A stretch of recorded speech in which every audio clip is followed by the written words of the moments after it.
அனைவருக்கும் வணக்கம். நான் டாக்டர் வடிவேலன், இயக்குனர், பொது சுகாதாரம் நோய் தடுப்பு மருந்து துறை சிறப்பு பணி அலுவலர்.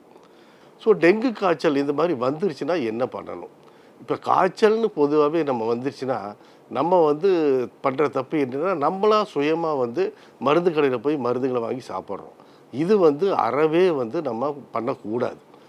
காய்ச்சல்னு வந்தாவே அது ஒரு நாள் காய்ச்சலாக இருந்தாலும் கூட உடனடியாக நம்ம அருகில் இருக்கிற நம்முடைய மருத்துவர்கள், யாராவது மருத்துவர்கள், அரசு மருத்துவர்களோ அல்லது தனியார் மருத்துவர்களோ யாருக்கிட்டையாவது உடனடியாக அவர்களை ஆலோசித்து அவர்கள் சொல்கின்ற அந்த ஆலோசனையின்படி நம்ம சிகிச்சையில் எடுத்துக்கணும்.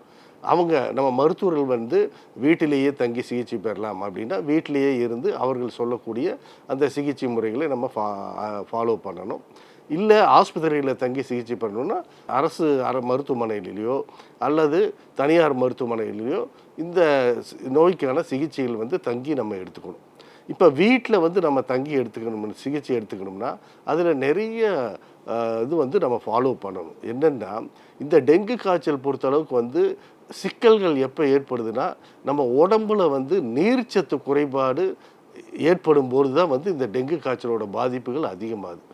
அதனால் இந்த காய்ச்சல் கண்டவர்கள் வீட்டில் தங்கி சிகிச்சை அளிக்கும்போது என்ன பண்ணணுன்னா, மெயினாக உடம்புல நீர்ச்சத்து குறையாமல் பார்த்துக்கணும். அதுக்கு என்ன பண்ணணும்னா, ஒன்று சிம்பிள் தான், எதுவும் கிடையாது. வீட்டில் நிறைய தண்ணி நிறைய குடிக்கணும். வீட்டில் இருக்கக்கூடிய தண்ணி நிறைய குடிக்கணும். இது போக நம்ம மருத்துவர்கள் கூறியபடி இந்த ஓஆர்எஸ் கரைசல்னு இருக்குது, பாக்கெட்டில் கொடுப்பாங்க. அந்த ஓஆர்எஸ் கரைசலும் கரைச்சிட்டு 2 மணி நேரத்துக்கு ஒரு தடவை அந்த ஓஆர்எஸ் கரைசலும் நம்ம எடுத்துக்கணும்.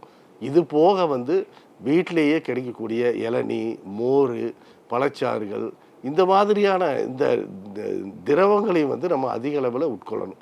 இந்த மாதிரியான திரவங்கள் அதிக அளவில் உட்கொண்டோம்னா நமக்கு இந்த நீர்ச்சத்து உடம்புல குறையாமல் பார்த்துக்கலாம்.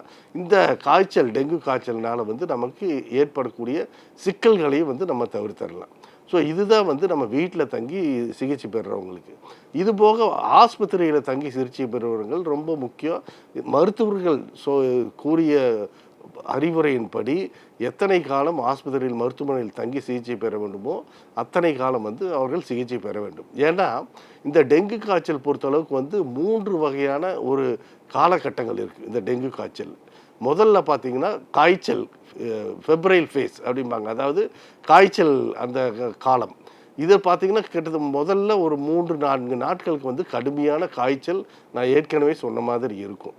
அடுத்த காலகட்டம் பார்த்திங்கன்னா கிரிட்டிக்கல் ஃபேஸ்பாங்க, அதாவது அந்த அபாயகரமான காலகட்டம். அந்த காலகட்டத்தில் தான் நமக்கு மிக முக்கியமாக இந்த டெங்கு காய்ச்சலோட பாதிப்புகள் சிக்கல்கள், காம்ப்ளிகேஷன்ஸ் வர்றதுக்கு வாய்ப்புகள் இருக்குது. காய்ச்சல் நின்ற பிறகு அதுக்கப்புறமா ஒரு 3-4 நாட்கள் தான் ரொம்ப கிரிட்டிக்கலாக நம்ம இருக்கணும். அதாவது ஆஸ்பத்திரியில் மருத்துவர்கள் சொல்லக்கூடிய அந்த சிகிச்சைகளில் எடுத்தால் தான் நமக்கு அந்த காம்ப்ளிகேஷன்ஸ், சிக்கல்கள் வராமல் தடுக்க முடியும், இறப்புகளையும் தடுக்க முடியும். இப்படி நம்ம இந்த காய்ச்சல் கண்டால் இந்த மாதிரியான சிகிச்சைகளை நம்ம முழுமையாக மருத்துவர்கள் அறிவுரையின்படி எடுத்துக்கணும்.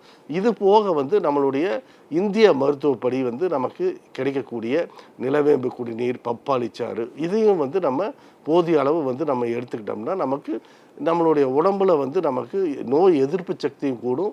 இந்த காய்ச்சலோட பாதிப்புகளும் குறையறதுக்கான வாய்ப்புகள் அதிக அளவில் இருக்குது. டெங்குவை பற்றிய மேலும் சில தகவல்களை அடுத்த வீடியோவில் நம்ம பார்க்கலாம். வணக்கம்.